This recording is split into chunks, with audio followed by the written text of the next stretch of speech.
Telegram channel আছে, আমি link দিয়ে দেবো ডিসক্রিপশনে। আমার কোনো সিগন্যাল চ্যানেল ট্যানেল নাই ভাই। তো ওইখানে আপনারা জয়েন করবেন। ওইখানে জয়েন করার পর 2 দিন পর পর বা 1 দিন পর পর আমি লাইভ করব, অর্থাৎ লাইভ ক্লাস করব, লাইভ এন্ট্রি নেব, অর্থাৎ যার যেই সমস্যা আছে আমি লাইভে সেগুলো সলভ করে দেব। আপনারা টেলিগ্রাম চ্যানেলে চাইলে জয়েন হতে পারেন, আমি ডিসক্রিপশনে লিঙ্ক দিয়ে রাখবো। তো এই হচ্ছে বিষয়।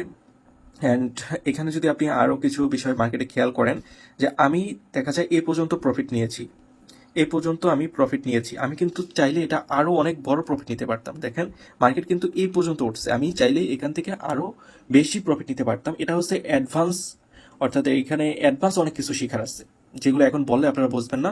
যদি আমি হইলে তো অবশ্যই আরও বড় টার্গেট নিতাম, অর্থাৎ অ্যাডভান্স লেভেলে যদি আপনি মার্কেট অ্যানালাইসিস করেন তখন কিন্তু আপনি আরও বড় লেভেলের এন্ট্রি নিতেন, অর্থাৎ টেক প্রফিট আরও উপরে নেওয়া হয়। ওকে, কারণ আমরা জানি এখান থেকে একটা সুইং আসবে, সুইং আসার পর আবার মার্কেট এখান থেকে কন্টিনিউয়াসলি আপ হবে। ওকে, সো মার্কেট আইডিএম নেওয়ার পর সবসময় মার্কেট আপের দিকেই থাকে। তো যাই হোক, মার্কেট তার স্ট্রাকচার অনুযায়ী চলাফেরা করে।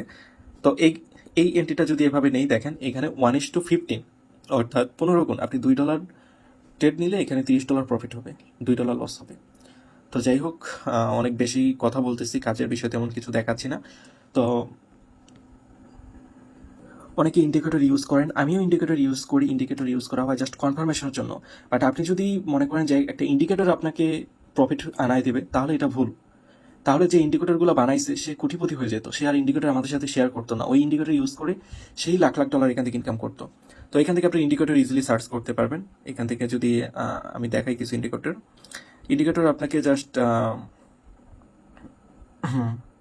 আচ্ছা আরএসআই ইন্ডিকেটর দেখাই। আচ্ছা, যেরকম এখানে যে আরএসআই ইন্ডিকেটরটা নিচে আসলো, দেখতে পাচ্ছেন 2টা চলে আসছে। তো এই ইন্ডিকেটরটার কাজ কি? এই ইন্ডিকেটরটা হচ্ছে জাস্ট আমাদেরকে একটা